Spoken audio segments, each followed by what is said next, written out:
Welcome to standard 9 science class. तो हम लोगों ने मेल्टिंग पॉइंट तक देखा था और एज वेल एज फ्यूज़न तक देखा था। तो अभी हमें देखना है कि when a solid melts its temperature remains the same, so where does the heat energy गो।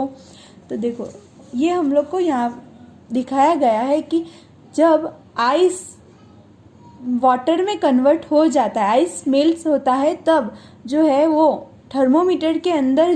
जो है वो चेंज आता है कि उसका टेम्परेचर जो है वो 0 डिग्री होता है। तो इसके अंदर अरेंजमेंट देखो, जब हमने स्टार्टिंग किया एक्सपेरिमेंट तो क्या हुआ होगा कि ये जो थर्मोमीटर के अंदर जो उसका बल्ब है, तो देखो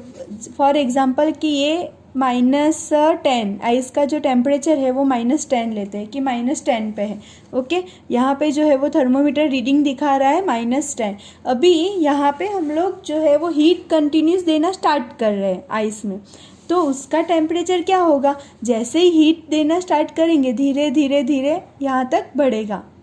और कंटिन्यूस हीट कर रहे हैं तो उसका टेम्परेचर जो है थर्मोमीटर रीडिंग हमें किस तरह का दिखाएगा, ऐसे धीरे धीरे आगे जाता हुआ दिखाएगा। और जब पूरा आइस मेल्ट होने को आएगा और वाटर में कन्वर्ट हो जाएगा तब क्या होगा, ये जो थर्मोमीटर रीडिंग है वो इस तरह का हम लोग को दिखाएगा एग्जैक्टली 0 डिग्री सेल्सियस पे। लेकिन हम लोग हीट तो कंटिन्यूस दे ही रहे हैं, आइस जो है वो वाटर में जैसे ही कन्वर्ट होने को आएगा तो थर्मोमीटर का रीडिंग यहाँ पे ही जो है वो होगा, आगे बढ़ता ही नहीं है, जबकि आइस जो है वो वाटर में कन्वर्ट हो चुका है। तो You must have observed during the experiment of melting that the temperature of system does not change after the melting point is reached till all the ice melts। इसका मतलब क्या कि यहाँ पे आइस जो है वो मेल्ट होना स्टार्ट हुआ तो क्या होगा, यहाँ तक पहुँच जाएगा 0 डिग्री पे, और जब तक पूरा आइस जो है वो वाटर में कन्वर्ट नहीं हो जाता है तब तक वो रीडिंग यहाँ तक ही दिखाएगा, 0 डिग्री सेल्सियस ही दिखाएगा। तो यहाँ पे आपको ये क्वेश्चन समझाना चाहते हैं कि यहाँ पे हीट तो हम लोग कंटिन्यूस दे रहे हैं, हीट तो यहाँ पे कंटिन्यूस दे रहे हैं, तो थर्मोमीटर रीडिंग जो है वो बढ़ना चाहिए। तो जब आइस वाटर में कन्वर्ट होता है तो क्यों 0 डिग्री पे ही अटका रहता है, तो ये हीट जो हम लोग दे रहे हैं वो कहाँ पे गई, ये समझाना चाहते हैं। तो मतलब this happen even though we continue to heat the beaker, ये अगर हम कंटिन्यू करेंगे तो भी ये रीडिंग जो है वो वहाँ तक ही रहेगा। That is we continue to supply heat, this heats get, अभी यहाँ पे आंसर दिया है, this heat gets used up in changing the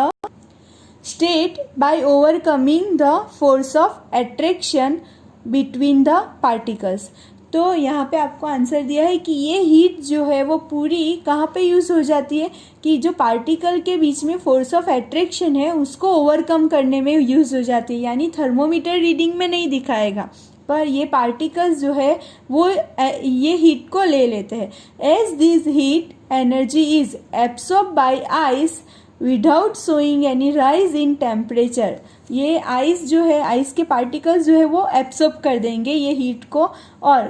temperature में कोई भी मतलब राइज दिखाएंगे नहीं। It is considered that it gets hidden into the contents of the beaker and is known as a latent heat। और ये जो है वो बीकर के अंदर जो भी कंटेंट्स होगा उसके अंदर छुपी रहेगी, हाइडन का मतलब है छुपी रहेगी, और उसको कहते हैं लेटेंट हीट। और the word latent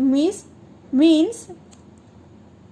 hidden and the amount of heat energy that is required to change 1 kg of solid into liquid at atmospheric pressure at its melting point is known as a latent heat of fusion। तो देखो friends, यहाँ पे आपको ये समझाना चाहते हैं कि जब भी आइस जो है वो वाटर में कन्वर्ट होगा तो ये 0 डिग्री पे अटका रहेगा और बाकी की जो हीट हम लोग सप्लाई कंटिन्यूस कर रहे हैं तो क्या होगा, ये हीट थर्मोमीटर नहीं दिखाएगा, ये हीट जो है वो आइस के अंदर जो भी पार्टिकल्स है वो सारे के सारे पार्टिकल्स जो है वो अपने में ले लेते हैं और ये पार्टिकल्स ये हीट को यूज़ कहाँ पे करेंगे, तो सॉलिड के अंदर जो पार्टिकल्स है वो उसका फोर्स ऑफ अट्रैक्शन जो है वो तोड़ने में ये सारे पार्टिकल्स जो है वो हीट को अंदर ले लेते हैं, और ये जो हीट जो है वो छुपी रहती है, हम लोग को ये टेम्परेचर थर्मोमीटर में दिखता नहीं है, इसीलिए उसको लेटेंट हीट ऑफ फ्यूज़न बोला जाता है। तो लेटेंट मतलब छुपी हुई हीट, यानी कि हम लोग को दिख नहीं रही है, और फ्यूज़न इसीलिए कि सॉलिड जो है वो लिक्विड में कन्वर्ट हो रहा है। इसीलिए यहाँ पे दिया है कि so particles in water at 0 degree Celsius have more energy compare to the particles in ice at the same temperature, यानी कि जब 0 डिग्री तो क्या होगा, आइस जो है वो वाटर में कन्वर्ट हो जाएगा, तो तब आइस से भी ज़्यादा वाटर के पार्टिकल्स के पास जो है वो एनर्जी ज़्यादा होगी। क्यों? क्योंकि सॉलिड जो है वो अभी कन्वर्ट हो गया है वाटर में, सॉलिड के पार्टिकल्स अभी कन्वर्ट हो जाएंगे वाटर में, इसीलिए 0 डिग्री सेल्सियस पे वाटर के पास ज़्यादा एनर्जी होगी कंपेयर टू आइस।